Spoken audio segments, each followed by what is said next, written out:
Hey everybody, welcome to the Patty G Show. We are here with Kerry Ruiz of Alive and Well. We're going to be talking about mental health. We're going to be talking about the downtown development district here in Baton Rouge, taking care of yourself in the workplace, and finding time to unwind and relax in your everyday life when, in reality, let's be honest, there is not a lot of time to do that in my normal day. And so I'm sure a lot of people are going to be facing the same type of stuff. We're going to get all into that. But before we do, I want to give a big, wonderful shout out to the amazing people that keep this show coming your way each and every week. Government Taco, Falaya Real Estate, Mallard Bay Outdoors, Horizon Financial Group, and Mercedes-Benz of Baton Rouge. Without further ado, Kerry, welcome to the show. Good to see you. Glad to have you on, man. I'm glad we reached out and we got connected and we're making this happen, man. I'm excited to hear about the roller coaster of a career that you've had over the years of your life, man. Yeah, well, thank you. Appreciate you having me here and get to tell my story. Absolutely. So for those that may not be aware, who the heck are you and what do you do? Yeah, my name's Kerry Ruiz. I have a business with my wife called Alive and Well. It's a wellness studio. Our goal each and every day is that our clients and friends that come to our studio kind of have a home away from home, a place where they can go and get away from any kind of stress, worries they may have. So we try to create a real safe place. We have, of course, we have some workout equipment, but we also have infrared sauna. We have a peace room with a zero-gravity chair that you can lay back in and rest and watch guided meditations. And we also have a beautiful yoga and Tai Chi room that we both utilize at different times. And my wife is a dietitian, so she combines the nutrition piece. We were told once that we should call ourselves body and soul, because Paula focuses on the body piece, the body aspect of nutrition and eating right.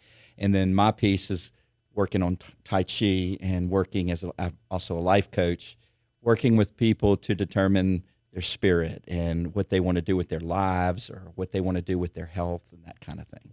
Gotcha. So how did you get into this? Because initially, from my understanding, it did not start in this path. No. I'm of that 60s generation, late 60s I was born, and I remember every birthday getting erector sets or science kits, the encouragement to become an engineer, trying to guide me along. And so I grew up in Baton Rouge, and my path led into banking for many, many years, credit unions and Hibernia Bank, which is... Hibernia Bank? Yeah. That's an older name. Yeah, it was a great place to be. And then it turned into Capital One years later. And then I became self-employed. That took me to the downtown area, putting on events.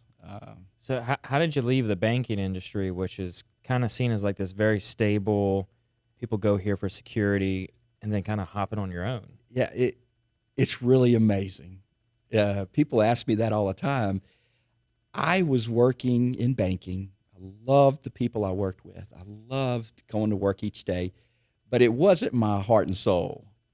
And so one day I got this idea. I said, I'm going to go talk to a career counselor. And so I went to this career counselor and I said, I wake up, I love the people I work with, but motivation-wise, I'm looking for something different. And I never forget the advice she gave me. She goes, if you can't find your satisfaction during the workday, look for it afterwards. And so I pursued volunteer work. Got involved with the American Cancer Society and started chairing the Relay for Life, and was an all-night walk for cancer. As I did that, I had to book bands. I had to book staging, sound systems, market. Next thing I know, Capital One buys out Hibernia, closes my department, and says, this department's going to be closed in the next year. Be considering a new position at a new company. That's a pretty that's not a pleasant email to get on like a Friday or afternoon or something. Right. I mean, that's when you hear that from your employer saying, hey, you need to start looking somewhere else. That can like kind of start ruffling your feathers a little bit, make you a little bit uncomfortable. Yeah. So I was a little nervous, and I was leaving the office one afternoon, and I was approached by the Downtown Business Association, a representative. And they said, we witnessed you organizing Relay for Life. We were there. We saw the bands. We saw the staging. And you did a phenomenal job. Would you consider doing Live After 5? And my friends and family know I'm a music fanatic. I've loved music since I was a kid, concerts, collect records. This was like a dream come true. And I jumped at it. So it timed out just right. It really was a blessing. Started my own company. I started doing Live After 5. I represented the Downtown Business Association with all the businesses downtown. I got asked to do the Christmas event for the city of Baton Rouge for Mayor Holden and his team, and I did that for 4 straight years. Baton Rouge Blues Fest. You're like the downtown guy. Yeah, I was the downtown guy for about 5 years, and it was a tremendous learning experience. Organization and getting to do something I love, being around music and entertainment. And then somewhere along the line, I realized you're not getting any younger at some point, and a job came calling, and I said, okay. So I worked for a few years at Jacobs Engineering. Okay. So I went back. Yeah, how did I get there? Hang on. So we started in the financial industry. Yeah. You're doing banking. And then we shifted into the entertainment venue, hospitality division. Yeah. And now we're going to engineering. Yeah. Was there ever any schooling or education or teaching to kind of bridge these gaps, or how did all this come together? So it's kind of a neat story. While I was doing the events, I also utilized, while I was in banking, I got into corporate education. Okay. That's the pathway it took me in. And so while I was doing events downtown, I was also consulting as an executive coach. I would go into companies and work with their employees, help them do 360 feedback reports, determine their strengths, what are their weaknesses, how can we get better at it. So I developed a really precise program of helping people determine what they're good and bad at, or what they can improve at.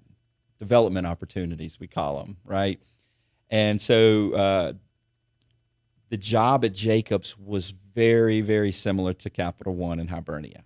Okay. I went in, I had a team of 50 employees, and I had to determine their strengths and weaknesses and assign them to projects based on their personality type, their skills, and their knowledge.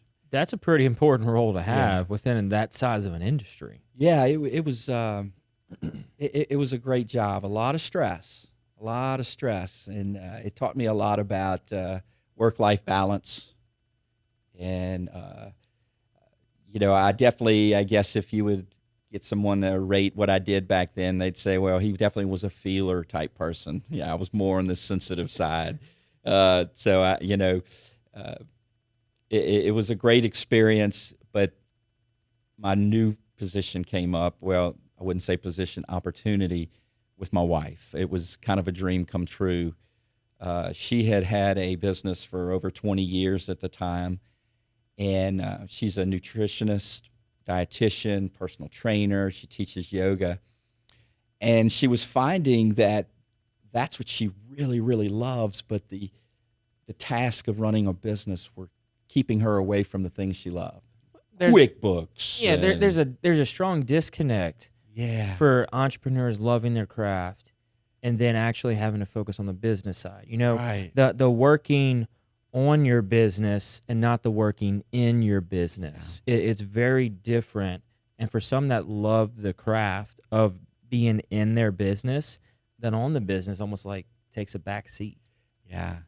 And that's kind of what happened. And the pandemic started. And a lot of changes were going on. And so we saw it as an opportunity. I said, look, I could come in and run your business all day long. I could do the things you dislike and let you do the things you love. And so it looked more and more promising, and we made it happen.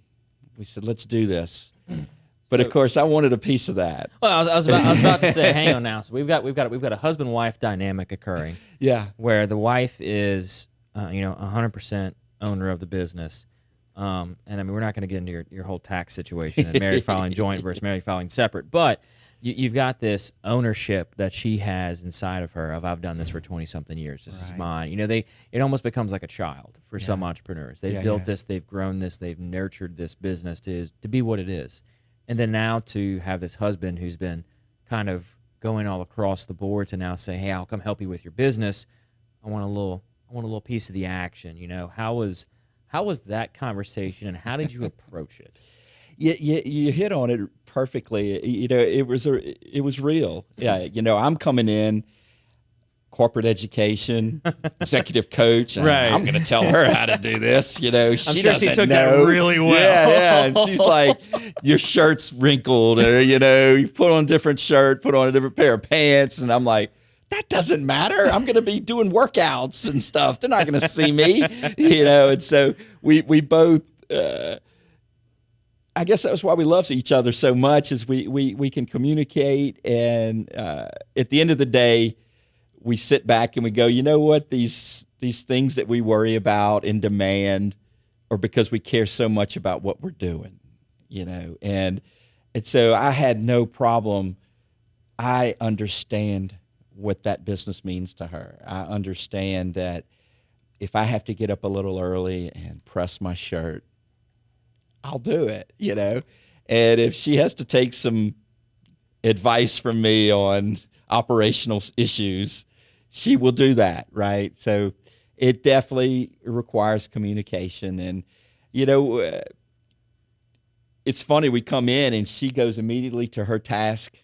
She's so driven about taking care of her clients with their diet plans or their workouts. And then me, I'm so focused on learning more about Tai Chi and the benefits of it and the effects. And, whether I have a client come in with Parkinson's or cancer or anxiety, I'm thinking, okay, how am I going to develop this workout specifically for that person?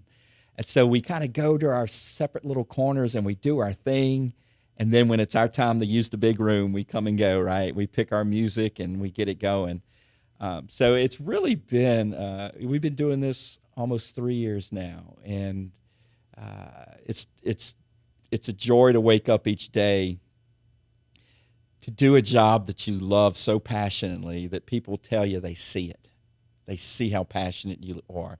Because I remember being in less passionate situations going, when's Friday getting here? Yeah, when is 5 Monday. o'clock? Yeah, when when's are we 5 clocking o'clock? out and going to be done with for the day? Right. And Yeah, so- I think that goes back to what you said in the beginning about finding your passion, Mhm. finding what you want to jump out of bed and go after. Right. We had Kay Godin on the show a few weeks ago, and she talked about her husband being like Jackie Chan and literally jumping out of bed for how eager he is to go run his business. And if you find that passion within yourself, whether it's in your 9 to 5 or it's in your post 9 to 5 or it's in your business you run, whatever it may be in, when you find that passion, it's almost like you found your purpose, you found your gold, and you're going to do everything that you can to continue to have that happen. Right. And going through life, if you're in that position, you're thinking, is that day ever going to come? Mm-hmm. Is that day ever going to come? And when it does, holy cow, it's like, yeah. And I was telling her today, I said, you know what? I'm thinking back, I was thinking about the show tonight, and I said, thinking about all the roles I've had in my life, even the ones I hated, I learned something critical from each one of them that I still use today. And it taught me, I said, it's a very valuable lesson that, you must always do your best. Even when you're in a position and you're going, why am I here? Why am I here? You got to shake loose of that and do your best, because you're going to take something from that job and someone's watching you. That person that saw you at the Relay for Life, that takes you from banking to putting on live concerts. It's a drastic change, but it happened. Yeah. So what has, if you're open to it, what has been your least favorite position you've held? That's a tough one. I guess I worked for a small business for a short period of time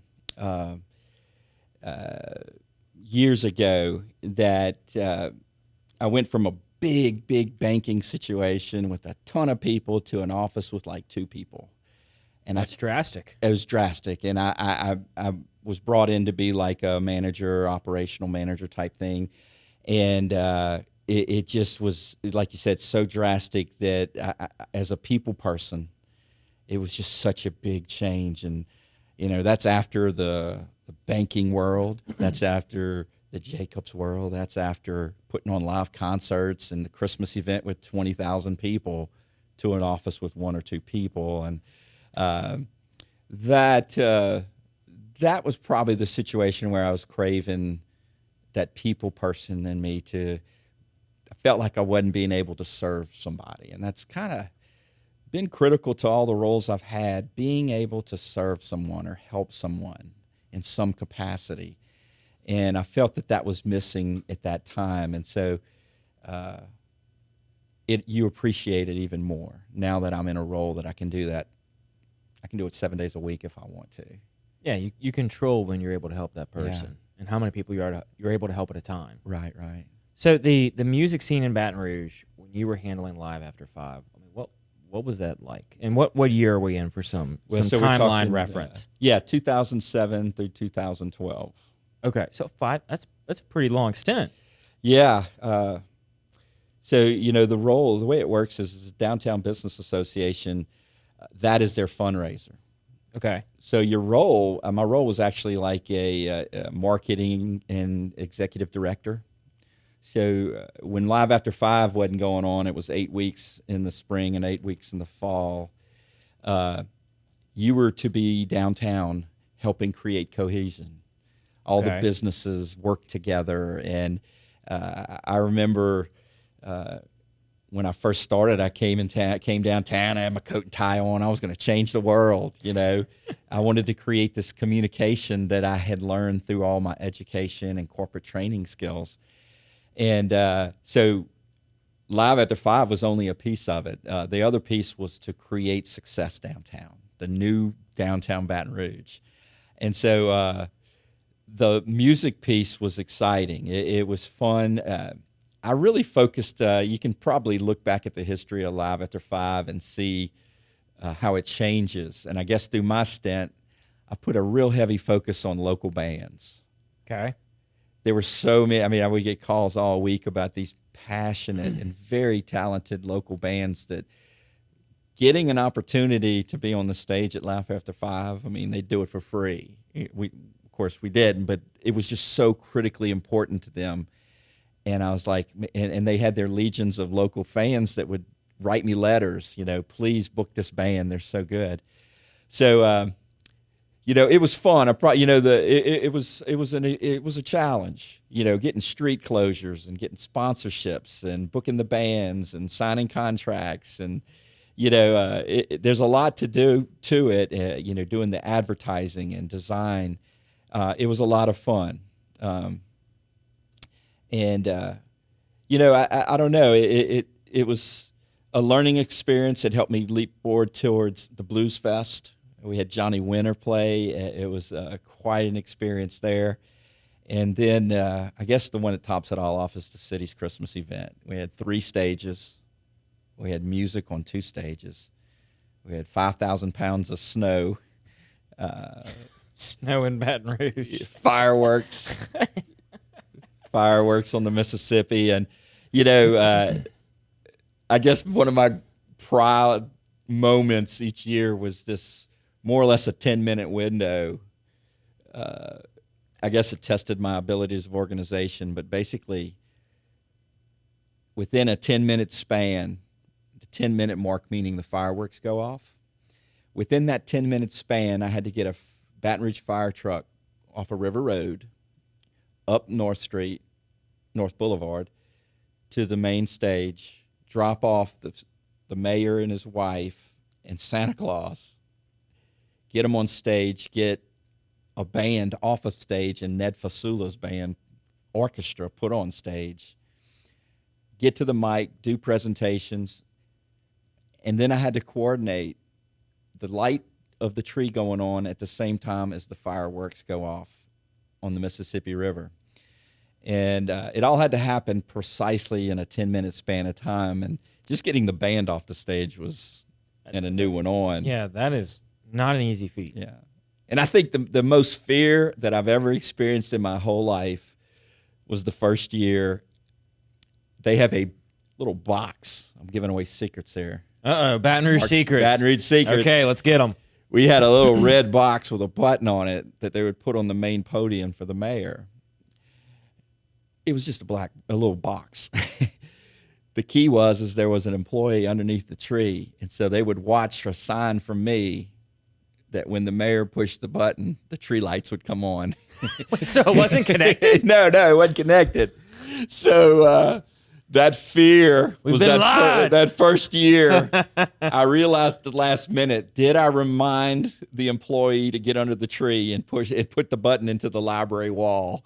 And thank God he had Mr. Al St. Pierre. He was a great man. He worked for Department of Public Works, electrician for years and years. He had my back. And so everything went off, the button pushed, the lights went off, and the fireworks went off on the Mississippi River. That's incredible. So, but, that was about a 9-month event. In April, planning? Yeah, in April I would order the Christmas tree, 35-foot Christmas tree that they would transport from Washington State in an 18-wheeler and bring it here and install it a week after Thanksgiving. So good times. But it taught me a lot. Those organizational skills help me today with planning and planning out workout routines and Tai Chi sessions and all that. So and are you familiar or involved with anything they do now? Downtown? Yeah, like that, the Live After 5 and stuff like that. I mean, I know it's been, you finished in 12, it's been a decade since Yeah. then. It's funny you mentioned that. Just last week, I joined the DBA. Okay.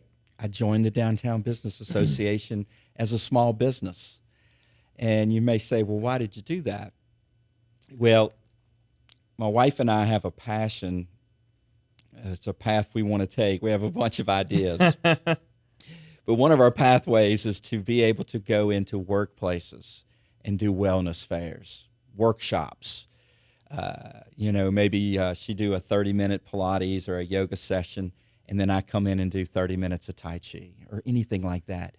Because the people come into class are going, man, I wish we had this at work, And so, I remember being at Jacobs with 1,200 people in one building trying to hit deadlines and trying to get the work done and working.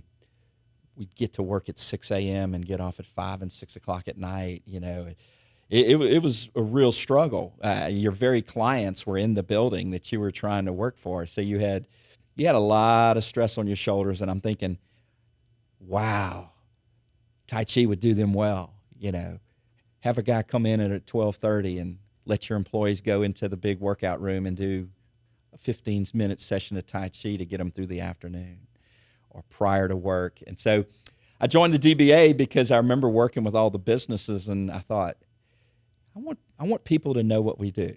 I want people to know that there's options out there, that our sole purpose is to help you and your employees feel better, be more efficient, more functional at work, and look forward to and feel energized at work. And no better way to do that than to different forms of Tai Chi to get your blood flowing and get the energy moving through your body. So joined the DBA, and I'm looking forward to our first meeting so I can reintroduce myself. Absolutely. Yeah. And with your own business now. With my own business. So let's talk a little bit about Tai Chi. Yeah. What exactly is it for those that may not have ever heard of it? Absolutely. Tai Chi is a old martial art. It started off way back. There's arguments over how old it actually is. Some say 1,500 years. Some people say 5,000 years. It was originally started as a martial art to help soldiers become efficient in battle. Through time, what it has morphed into is a slow-moving meditation. scientific studies have shown that the combination of breathing properly and slow movement of Tai Chi lowers blood pressure, it lowers anxiety, it lowers depression. And the reason it does that is a lot of us live our lives in a fight or flight mode. Oh my gosh. Right? 24/7 is fight or flight. Yeah. So our nervous system, if we're always living right here, peaked out, our body is getting exhausted. It's like, okay, something's going to give because that rest and relaxation nervous system is way down here and it's out of balance. Okay. So the movements of Tai Chi, what we do is we combine proper breathing, which is taking a deep breath in, letting it go fully into your belly. Your belly should expand like a balloon. And as you exhale, the belly should sink in and the air should come back out. You'd be surprised how many people do it the opposite way. They breathe in and the stomach goes in and they don't breathe properly. Or due to stress or anxiety, they keep it stuck in their chest. They do shallow breathing, creates anxiety, creates worries, stress. So the first thing Tai Chi does is it gets that breath coming in so that your lungs inflate and your whole body is getting relaxed. Secondly, we combine specific moves. Combined with the breathing, you get into what's called a flow.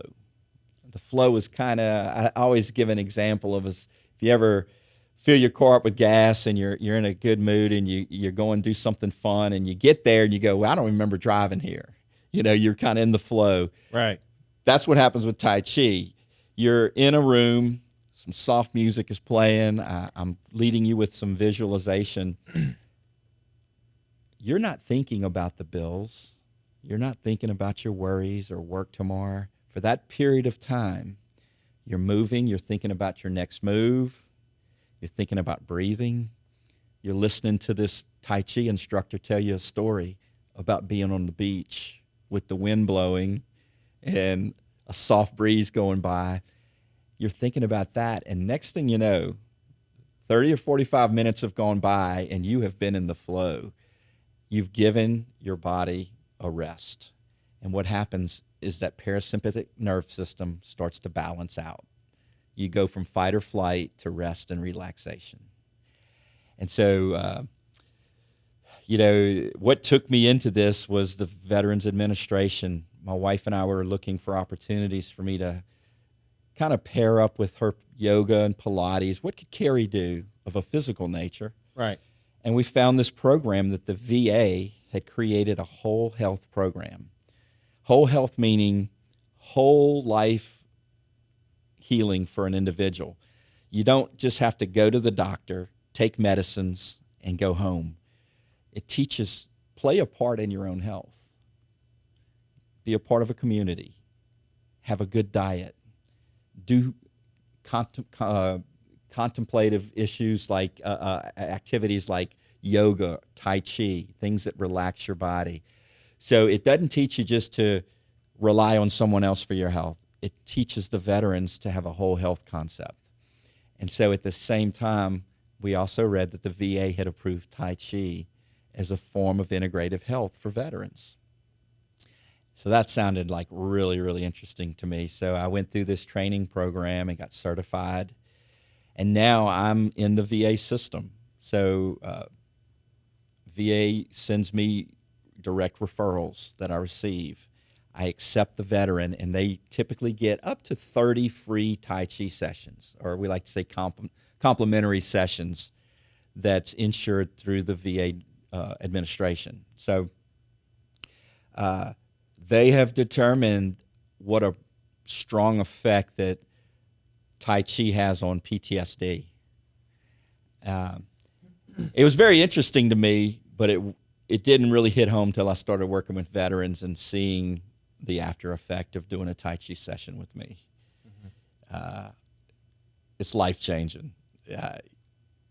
To see someone walk in the room that's clearly suffering from some form of trauma or anxiety, and to settle into some movements and tell you at the end of that 20 or 30-minute session, I feel so much better. I haven't felt this calm in years, So Tai Chi, Chi basically means in Chinese medicine energy. So you and I were in Baton Rouge, Louisiana. We go to bed and we wake up and we had a really bad night of sleep. We go, oh man, my energy's so low. I don't know how I'm going to make it through a day. Coffee is generally the answer. Yeah. Coffee, other non-prescribed items to get people through the day. Right.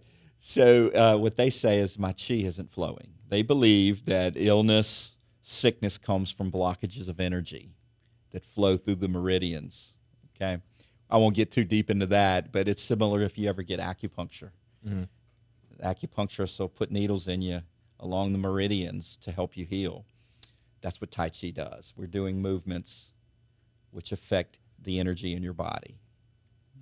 So very cool. And so, I mean, what type of training did you have to go through to get to the point where you're able to teach this? Yeah, it was. I've been in training more or less. I got my initial certification was about a 4-month period to become as a beginner. Since then, I've been trained probably for the last 2 full years. I've taken it deeper into certified to teach adaptive Tai Chi, which is for people in wheelchairs, amputees, paraplegics. I also have taken it further with another art called Qigong, which is Qigong is kind of the head of it all, and Tai Chi is a form of Qigong. Qigong focuses on the internal energy of the body, helping you remove blockages and feel more energetic. So I would say to get where I'm at today, it's about 2.5 years that I'll spend a lifetime learning things. Right. There's so much, and I just right now I'm focused on making sure that I can provide my clients the specific needs they need, whether it's, like I said, Parkinson's, cancer, anxiety, and I'll continue. It's just so fascinating. You just want to learn as much as you can. Right, and then once you get that, you're in your craft, you want to perfect it, or you want to get as close to perfect as you can. Exactly. So it's this ever-evolving, consistently learning phase of life you kind of find yourself in that you don't see an end in sight. Right. But, being able to recognize how much energy it brings you is always this self-fulfilling, like, I'm going to keep going each and every day with it. Now, did I ever stay up late at night on a Thursday night at 10:30, 11, reading about banking accounts and checking accounts? Probably not. But nobody reads about banking? Come on. Well, banking's a beautiful thing, but it just wasn't my thing, And so you didn't eagerly pick up the banking book and say, "Let me read about all the different financial products we can offer within the institute." Right. But man, I tell you, I have a library of Tai Chi books, and I can't put them down at night because there's something for everybody.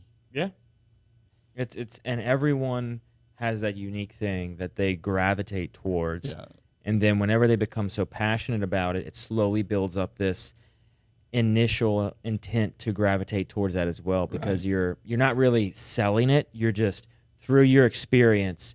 You're describing what you feel when you do it, and people have that connection to you. It's, well, hang on, I kind of want to learn about. Maybe I'll put down my banking book. Give me that. Give me that Tai Chi book over here, real quick. Let me learn a little bit about it.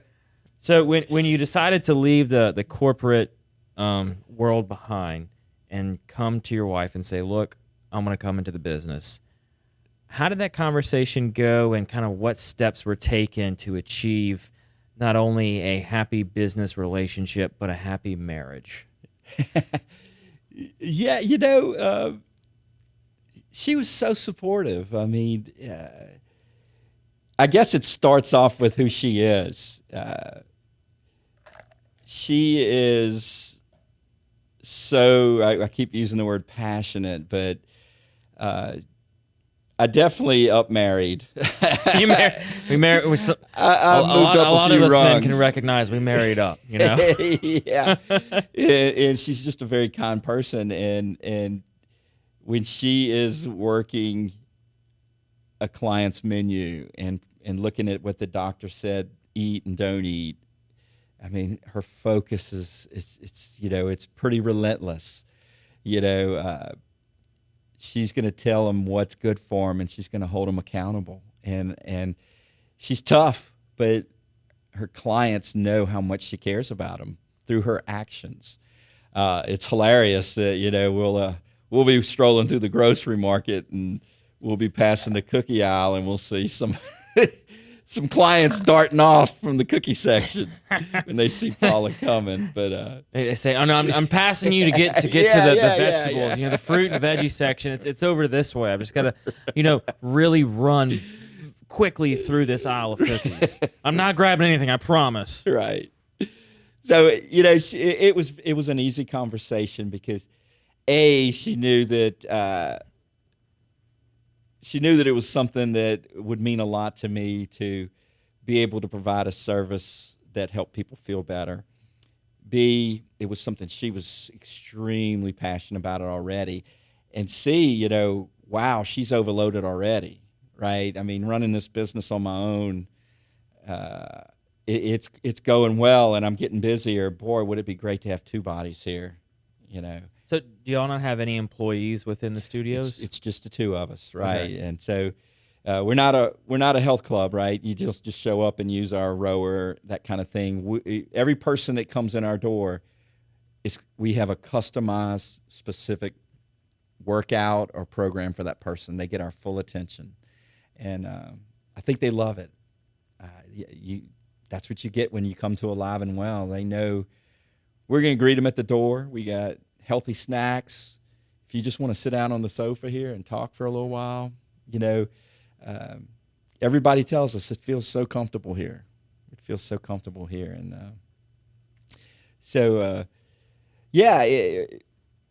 it was quite a relief for me because, I didn't know how it was going to go because, you're in the corporate world and it's stable and you've got benefits and all that kind of thing going on, and all of a sudden we're going to be both self-employed. How are we going to do that? What is that going to look like in the long term? And here we are 3 years later, and we continue to grow.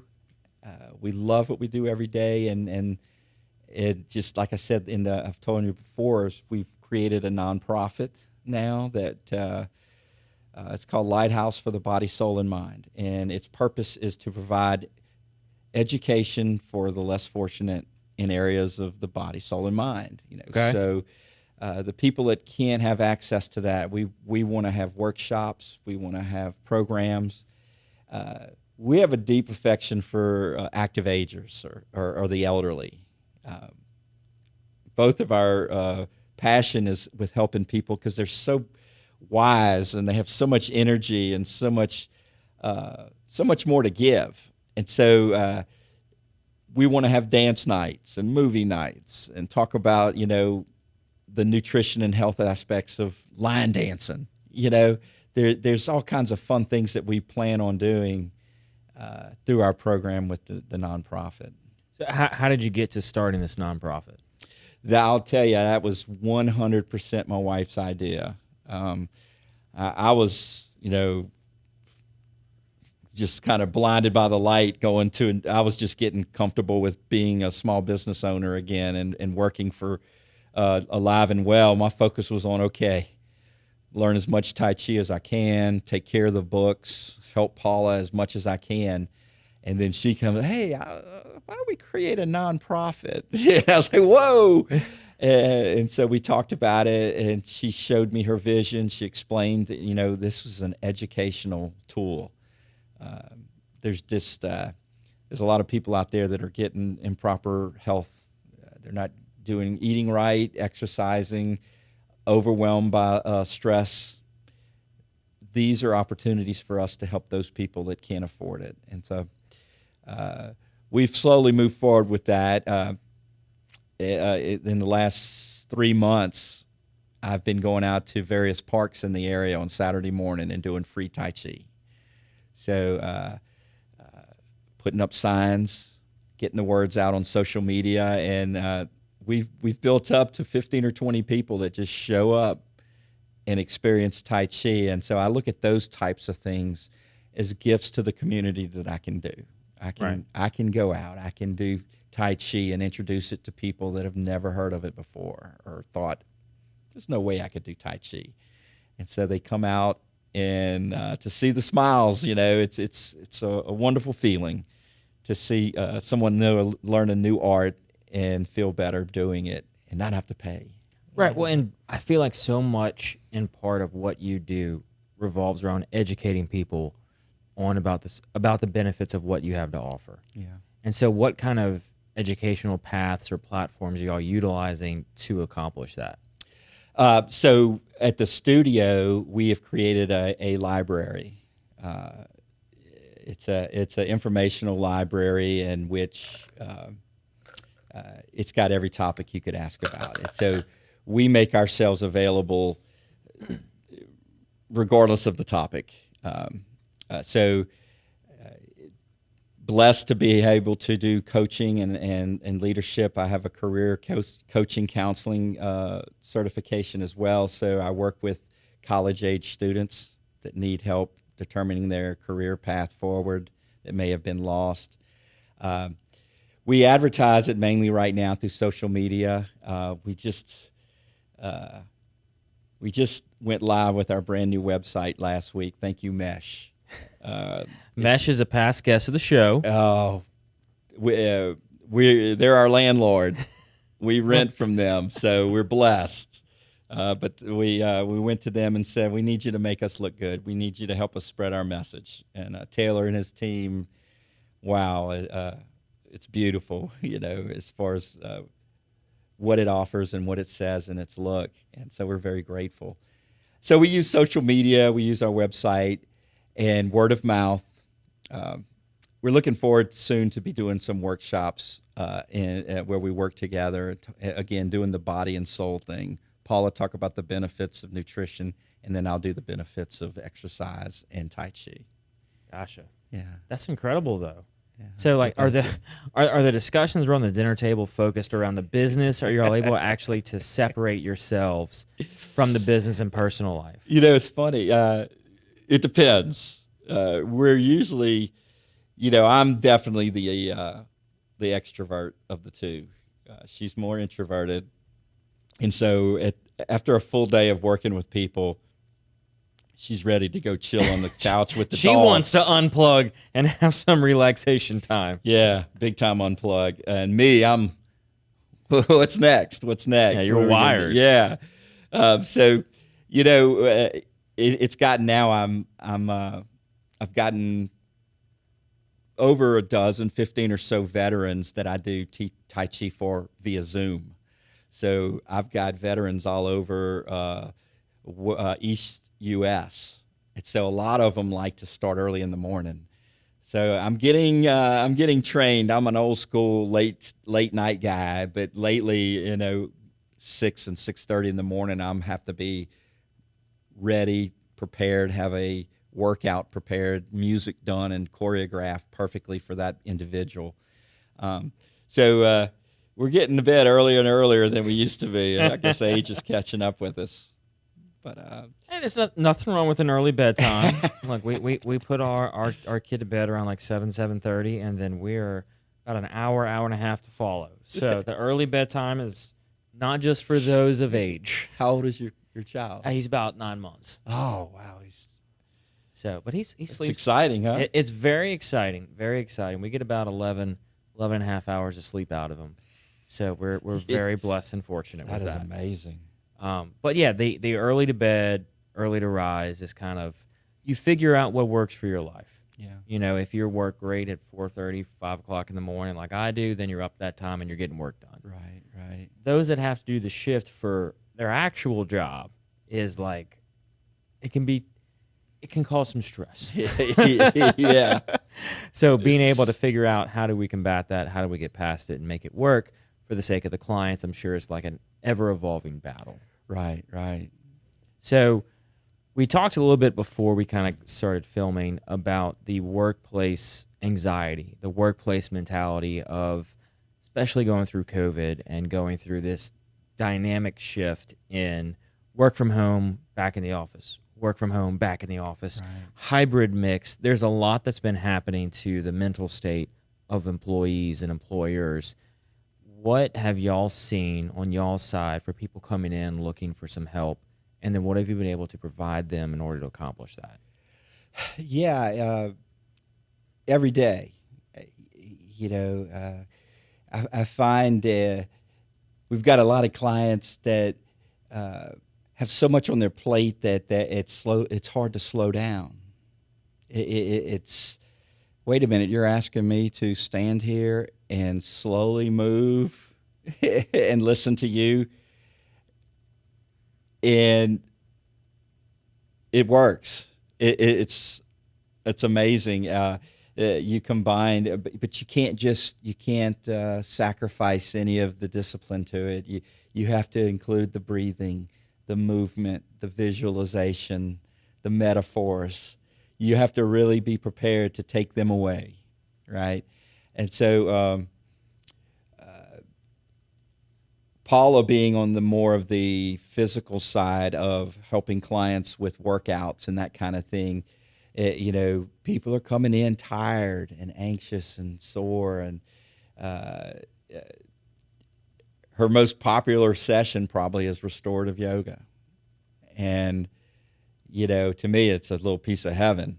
Paula, uses the bolsters and puts them in position. The positions are very slow moving. You more or less just relax into the bolsters, and she brings essential oils around. She plays music. She tells them which moves to make. And the people come out totally renewed. So if anything, we help people slow down, because I think that's probably the biggest thing we see is they get in there and they're trying to find the way to slow down. And we incorporate all the tools that we have, from the actual Pilates and yoga to the infrared sauna, which relaxes them down and heals inflammation. And then we put them in that zero gravity chair. They're familiar with what that does, but What does it do? okay, so it's a chair like this, except it's got a couple buttons on it, and what it does is it kicks you back all the way upside down, about this high, and its focus is to put your feet above your head and your heart. Okay, does a couple things. It relaxes you. It puts you in a parasympathetic situation where you go more into a rest or relaxation. So anytime your feet are above your heart, you become more relaxed. It also, if you've been on your feet all day, it helps spread out your spinal cord, get the circulation going, and take some of that pressure off your feet.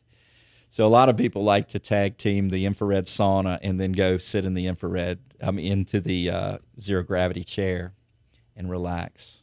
So we call it the peace room.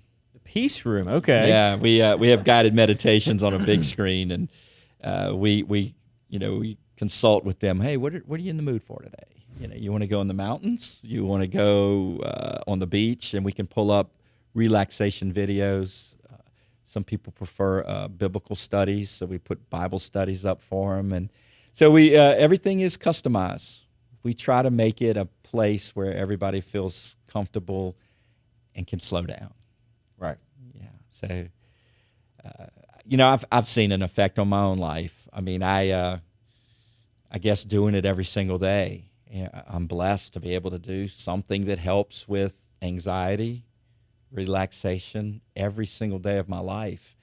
And I remember running those hallways of corporate world, stressed to the tilt. And now, man, I'm just relaxed and slow going. It's really had a positive impact on me.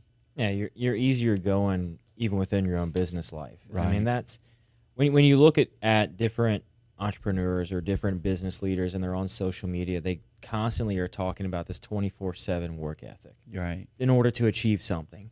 And while that may be true for some situations, it's not necessarily the truth for everybody. Right. And recognizing that at a certain point in time, you can tap out. Yeah. Like you need to tap out at a certain point in time. It almost comes with the effect of you're trying to push yourself so hard for the detriment of your own health. Yeah. And having the conversation around, you want to be around to enjoy your life. The success you've achieved through your businesses and through the time that you've spent working on something, at some point or another, you have to start kind of enjoying that. Now, if you enjoy within your craft and you enjoy within your work, great. You're winning. You're winning at that point. Yeah. But if there is that point in time where you want to be able to disconnect from that job, disconnect from that business that you're operating, and just have a few moments to yourself, to your family, to your loved ones, you have to be able to unplug. Right. And so many entrepreneurs or individuals that just have this sense of always being attached and always being in everything, that unplug is almost impossible to achieve. But it is so important for people to at least try to get to that state where they can relax and unplug, even if it is just for a half hour, 45 minutes, or an hour. Like there's 24 hours in a day. If you sleep, there's less, but you can accomplish everything you need to and just find a few minutes to unplug and unwind. And you'll find yourself probably become more productive within that. You will be more productive. You'll be more happy. Surround yourself with good people. That's the key. Don't feel like you have to do it all yourself. Create a great team that can take some of that load off of you and communicate that mission from top to bottom. 100%. All the time. Let them know this is our mission and this is what we want to achieve, and I want you to help me get there. And as an entrepreneur, you feel better. You feel like, hey, I've got a team that understands the mission and I don't have to do it all myself. And it'll help them. It's beautiful to have something, like I said, to be so passionate about, whether it's your brick and mortar business or you're teaching Tai Chi. It's a wonderful thing. And so I always say, if you're not satisfied where you're at, keep pushing, keep finding the thing that brings magic to you. 100%. So as we kind of start to wind down the show, we have a set list of questions we like to ask everybody. Okay. The first one is, what is something you did as a kid you wish you could still do today? I mentioned music. That was a big, big part of my life growing up. My dad loved music, and my mom as well. And I remember my first job was at Bedar grocery store. I was a cashier. I started out as a bag boy, and man, I would get paid on Friday afternoon, and I would jump in my 74 Toyota Corolla, and I'd drive all the way down Florida to New Generation, and I'd start flipping through records, man. They were like $3.99 a piece, brand new, and I would spend hours in there. I got to know all the employees, and, thankfully it's making a comeback. There's a lot more little record stores here in town, but back in the day, I would spend hours looking at record stores and looking at music and going to concerts at the Assembly Center back then is where they had all the concerts, believe it or not, in the PMAC. In the PMAC? I didn't know that. When I started LSU and moved into Hodges Dorm, right next door to Tiger Stadium, I remember a span of time, Bruce Springsteen and the E Street Band, George Strait, Huey Lewis and the News. We would just go down, empty our dorm room, go down the walkway there and go see a concert at the PMAC. But it was called the Assembly Center back then. So there seemed like there was concerts all the time. I missed that. And then when I got to college, a good friend of mine opened a record store off of Coursey Boulevard, and I worked for him. I say worked for him for 10 years. It was, I wouldn't get a paycheck. You were there all the time. I had a time card, and I'd get records all week long, and I'd write the cost on the back, and when he'd pay me, I'd get like $10, but we would sit around and people would come shop records and talk for hours, it was a good time. So I kind of miss the opportunity to do that. That was kind of like a little hobby of mine. Yeah. So you've been all over the map when it comes to career, employment, and jobs, and then now you're working for yourself with your wife. What are 3 lessons you've learned along the way? Yeah, I'm glad you prepped me on that one. I had to think about it, and I came up with a few. Let's see. One is you're always on stage. Okay, and what I mean by that is when I was doing corporate world and working with people. And then when I got into corporate education, I would try to coach and train and say, look, everybody's watching you, whether you love your job or you hate your job. And you never know where you're going to go with this. So if you're managing people or leading people, be consistent. Be a consistent leader. Be motivated and know that people are watching how you behave. Can you handle and maintain your composure when things go downhill? So can you maintain your composure when things are good or when things are challenging? So that was one. Two, always do your best. And my thought behind that was kind of going back to that opportunity of walking out that door that day, thinking I was getting laid off and being offered a job for the Downtown Business Association.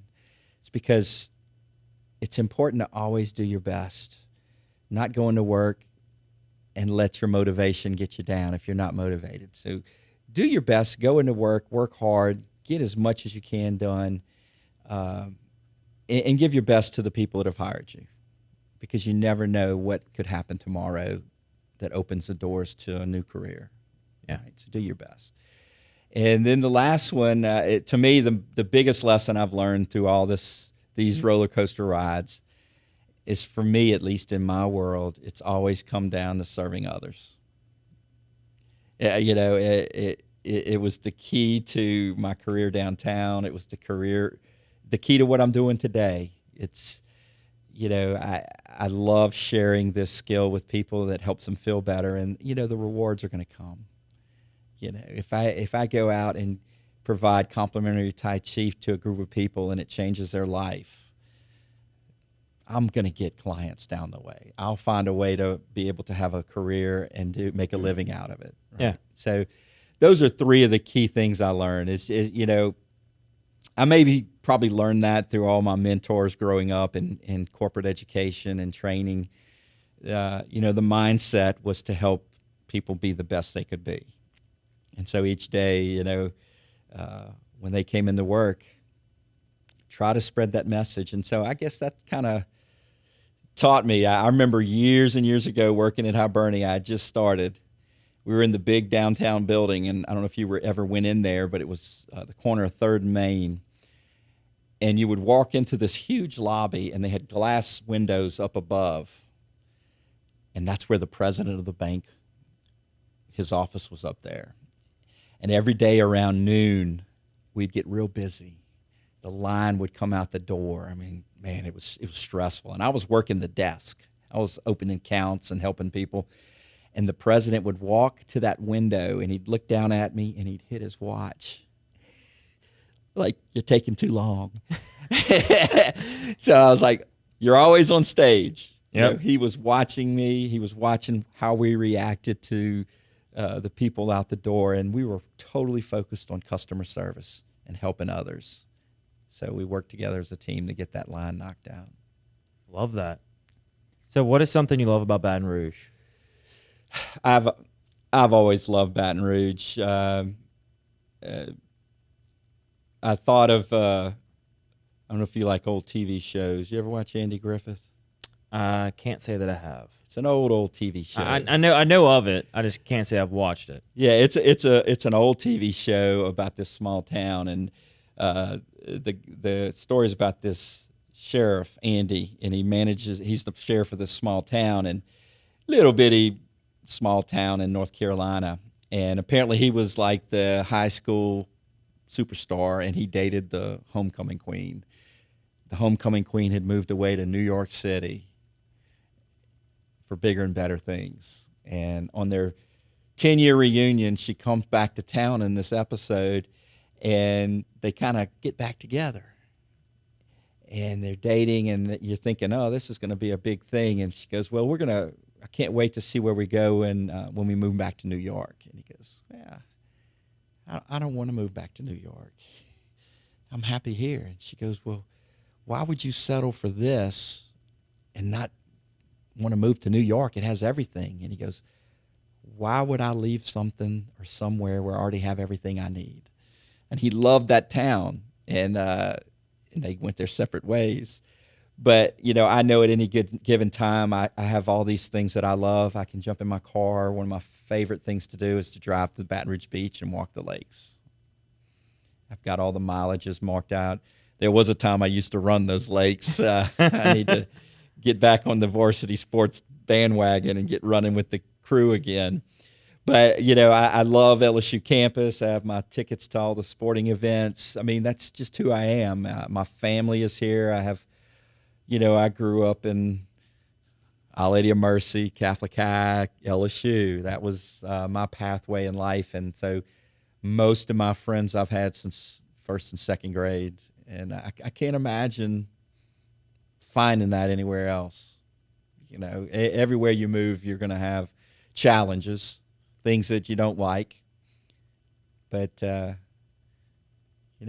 I don't ever see myself leaving Baton Rouge. It's just, it's where I feel comfortable and want to be.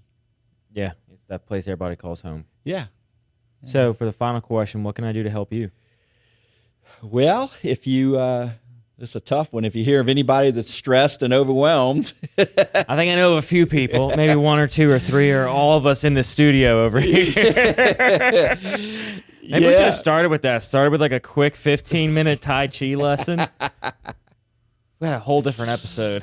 Yeah, you'd be surprised. But yeah, anybody that, if you hear, there's this wonderful place in Baton Rouge called Alive and Well, and there's a husband and wife team, and their sheer goal each day is to find ways to help people feel better. You need to call them. That's what we're here for. And so what is the best way for someone to get a hold of you or learn a little bit more about what y'all have to offer? Check out that beautiful new website. Okay. It's www.feelaliveandwell.com. So feelaliveandwell.com. All spelled out, A-N-D as well. Perfect. And we're going to link all that up in the show notes and make sure to link y'all social media pages as well. Oh, that'd be wonderful. So everybody can find everything for y'all. Thank you. So, Kerry, man, thank you so much for coming on the show. I really appreciate your time and having this little bit of unwinding ability over the last hour or so. So thank you. I really appreciate it. And thank you, man. Same here. It's been a pleasure. Absolutely. And for everybody else listening or watching, whatever platform you're consuming us on, I want to say thank you for tuning in each and every week. I really appreciate it, and the guests do as well. If you're in the corporate world or you're running your own business, or maybe just life has got you very fast-paced and you don't know how in the world you're going to be able to slow down or when your next slowdown is, check out Alive and Well with Kerry Ruiz and see if there's something in there that fits your calendar and fits your needs, and just take that time for yourself. Like, we have one life to live. Make sure you're living it to the very best you can. We all need some time to slow down every now and again. So take care of yourselves and make sure you're doing what you can for your health and your wellness, and keep on trucking on. Thank you all so very much. This has been the latest episode of the Patty G Show, brought to you by the amazing people each and every week. You're going to hear a little bit more about them right now. Sell your home for a $399 flat fee with Falaya. No, seriously. Falaya will list your home on the MLS and help you get all the way to the closing table for as little as a $399 flat fee. Our online platform is insanely easy to use and will save you thousands. If you're thinking about selling your home in 2022 and want to keep more of your hard-earned equity in your pocket, you need to check out Falaya. Falaya, real estate reimagined. Thank you all so very much for listening to this episode of the Patty G Show, brought to you by Government Taco. They're located on the corner of Government Street and Jefferson Highway. Jay is always slinging up a new taco of the month, so if you're a frequenter to Government Taco, let us know in the comments what you thought about this month's taco of the month. If you're not a frequenter, maybe trying out this month's taco might just convert you. Big thanks over to them at Government Taco for making the Patty G Show possible. Imagine taxiing on a plane looking toward the end of the runway. It seems so far away, it's even hard to see it. And that's what the concept of retirement probably felt like when you were in your 20s, 30s, and 40s, way far in the distance, not visible or even a concern. But as you turn 50, something happens. Retirement suddenly seems like something real, something not too far away. In your 50s, you are rolling down the runway. Retirement is getting closer and closer, faster and faster, weeks and months zipping by. But are you even ready for a successful takeoff to retirement? Fear not. There's still runway left, but the time is now. Time to make progress and time to get a plan. The Runway Decade will help you get organized, get energized, and give you the direction you need to take off to your desired retirement. The Runway Decade, building a pre-retirement flight plan in your 50s. Thank you to Mercedes-Benz of Baton Rouge for making this show possible. Nick Pentis is a past guest. We love having him on. Listening to him talk about the culture they have over at Mercedes-Benz of Baton Rouge is really an incredible thing to hear. How they treat not only their employees, but every customer that walks through the door. You are more than just a number to them. They're going to give you that white glove concierge service every step of the way. They're going to make you feel like family and take what can be a stressful time in people's life, shopping for a car. They're going to make it so enjoyable and so pleasurable. You're going to want to go back there time and time again for every new vehicle. Thank you so very much for Mercedes-Benz of making this show possible. Thank you so very much to Mallard Bay Outdoors, the Airbnb for the outdoor sportsman. If you're looking to book a hunt or a fishing trip, this is the platform to use. They are a past guest of the Patty G Show. We got to learn all about what they're doing from the ground up. They are really revolutionizing the booking process for hunts and fish all across the country. For your next hunting or fishing experience, or maybe your corporate retreat, you're looking for something to do for your employees, book a hunt or a fishing trip with Mallard Bay Outdoors, and they will take care of you every step of the way, from organizing it with the guides and the captains to making sure you can take care of them at the end of the trip. Mallard Bay Outdoors, a proud sponsor of the Patty G Show.